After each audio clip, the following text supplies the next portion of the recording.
నమస్తే, welcome to mega 9 TV. అడవిలో ఏనుగు ఎంత బలంగా ఉన్నా గురి చూసి కొట్టే వేటగాడ ముందు తల వంచక తప్పదు.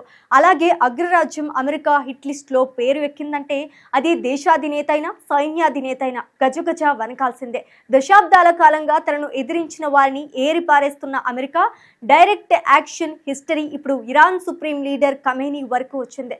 అసలు అమెరికా టార్గెట్ చేస్తే పతనం ఎలా ఉంటుందో ఈ ప్రత్యేక కథనంలో చూద్దాం.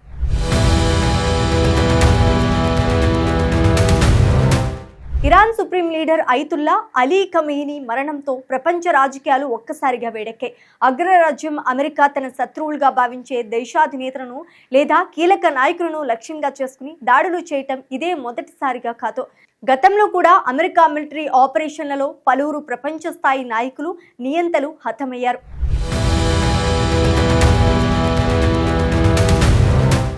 అతి సర్వత్రా వర్జయత్ అంటారు. ఒకప్పుడు ఇరాక్ను తన కనుసన్నలతో శాసించిన సద్దాం హుస్సేన్ విషయంలో ఇది అక్షరాల నిజమైందే.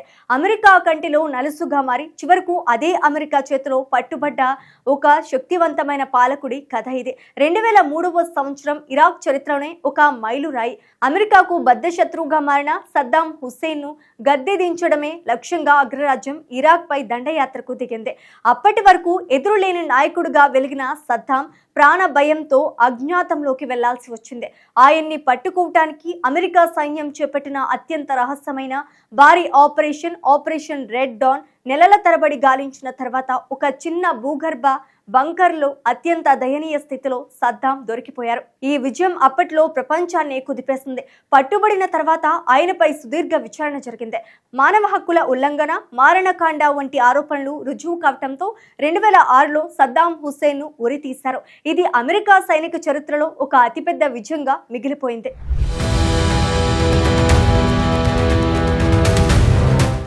ఆశ చూపి అడవికి తీసుకువెళ్లొచ్చు, కానీ మోసం చేసి ప్రాణాలతో మిగలలేరు.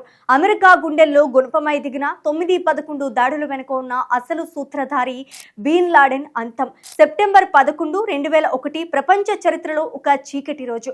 అమెరికాపై జరిగిన ఆ భీకర దాడులు ప్రపంచ గమనాన్ని మార్చేశాయి.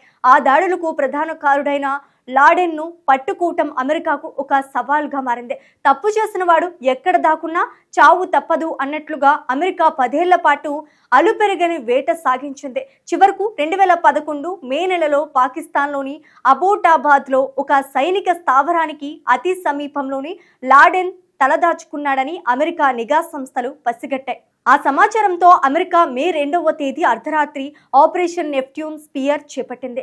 అత్యంత రహస్యంగా వెళ్లిన అమెరికా నేవీ సీల్స్ కమాండోలు లాడెన్ ఉన్న భవనంపై మెరుపు దాడి చేశారు.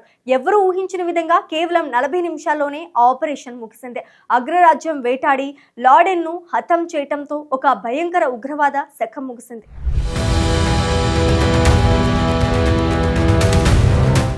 అధికారం శాశ్వతం అనుకుంటే కాలం కారుణ్యం చూపదు. లిబియాను సుమారు 42 ఏళ్ల పాటు తన గుప్పిట్లో ఉంచుకున్న ముఅమ్మర్ గడ్డాఫీ కథ కూడా సరిగ్గా ఇలాగే ముగిసిందే. అతను తిరుగులేని నాయకుడు, కానీ కాలం తిరగబడింది. 2011లో అరబ్ దేశాల్లో మొదలైన విప్లవ జ్వాలలు లిబియాను తాకాయి. గడ్డాఫీ పాలనకు వ్యతిరేకంగా తిరుగుబాటుదారులు రోడ్లపైకి వచ్చారు. అయితే ఇది కేవలం అంతర్గత పోరాటం మాత్రమే కాదు. దీని వెనుక ప్రపంచ అగ్రరాజ్యం అమెరికా, నాటో బలగాల వ్యూహం బలంగా ఉంది. గడ్డాఫీని గద్దె దించడమే లక్ష్యంగా అమెరికా నేతృత్వంలోని నాటో దళాలు గాడి దాడులతో విరుచుకుపడ్డాయి.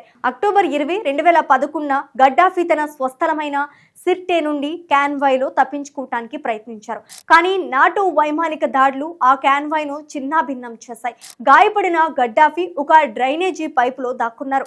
అక్కడే తిరుగుబాటుదారులు అతన్ని పట్టుకుని అత్యంత దారుణంగా హింసించి హత్య చేశారు. ఒక సామ్రాజ్యాన్ని శాసించిన వ్యక్తి చివరికి అనాథల ప్రాణాలు వదలటం ప్రపంచాన్ని దిగ్భ్రాంతికి గురి చేస్తుంది.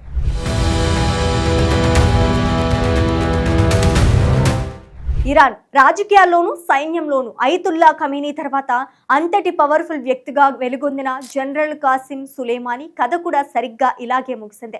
అగ్రరాజ్యం అమెరికా గురిపెట్టిన డ్రోన్ దాడిలో ఆయన ప్రాణాలు కోల్పోవటం ప్రపంచాన్నే ఒక్కసారిగా ఉలిక్కిపడేలా చేస్తుంది.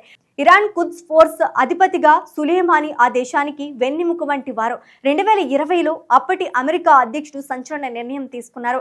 బాగ్దాద్ విమానాశ్రయం బయట సులేమానీ ప్రయాణిస్తున్న కాన్వాయ్ దేశాలపై అమెరికా క్షిపణి దాడులు చేస్తుంది. కంచె చేను మేసినట్లు అప్పటి వరకు వ్యూహకర్తగా ఉన్న సులేమాని అమెరికా వ్యూహాత్మకంగా మట్టుబెట్టింది. ఈ దాడితో ఇరాన్, అమెరికా మధ్య యుద్ధ మేఘాలు కమ్ముకున్నాయి.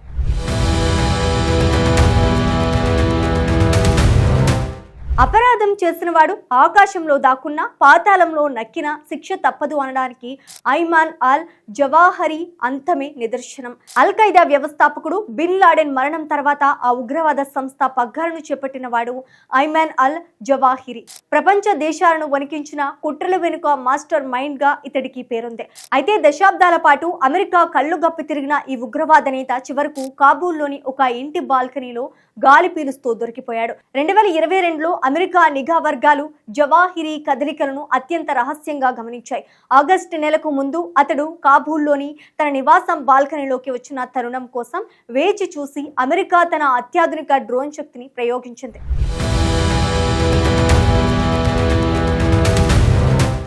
ఇక ఇప్పుడు 3 దశాబ్దాలకు పైగా ఇరాన్ గడ్డపై ఎదురులేని శక్తిగా వెలిగిన ఆ గొంతు మూగబోయింది. మధ్య ప్రాచ్యంలో ముందుకొచ్చిన యుద్ధ మేఘాలు చివరకు ఆ దేశ సుప్రీం లీడర్ని కబలించాయి. 2026వ సంవత్సరంలో ప్రపంచ రాజకీయ పటాన్ని మార్చేసే పెను సంచలనం చోటు చేసుకుంది. Iran supreme leader Ayatollah Ali Khamenei మరణించారు. అమెరికా, ఇజ్రాయెల్ దళాలు సంయుక్తంగా చేపట్టిన అత్యంత రహస్య వ్యూహాత్మక వైమానిక దాడుల్లో ఖమేనీ హతమయ్యారు.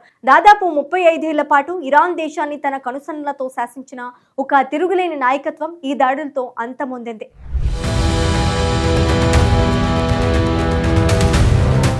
చెట్టు ముదిరితే గాలికి పడిపోక తప్పదు. కాలం ఎప్పుడూ ఒకేలా ఉండదు. అమెరికా, ఇజ్రాయెల్ సంయుక్త ఆపరేషన్ ఇరాన్ కూటను ఛేదించడంతో ఇప్పుడు పశ్చిమ ఆసియాలో యుద్ధం మరో మలుపు తిరిగింది. ఖమేనీ మరణం కేవలం ఇరాన్కే పరిమితం కాలేదు. దీని ప్రభావం ప్రపంచ దేశాల మధ్య కొత్త రాజకీయ సమీకరణాలకు దారితీస్తోంది. ఇరాన్ తదుపరి అడుగు ఏంటి? ప్రతీకార దాడులు జరుగుతాయా లేక మధ్య ప్రాంత్యంలో శాంతి నెలకొంటుందా అన్నది ఇప్పుడు ఉత్కంఠగా మారింది.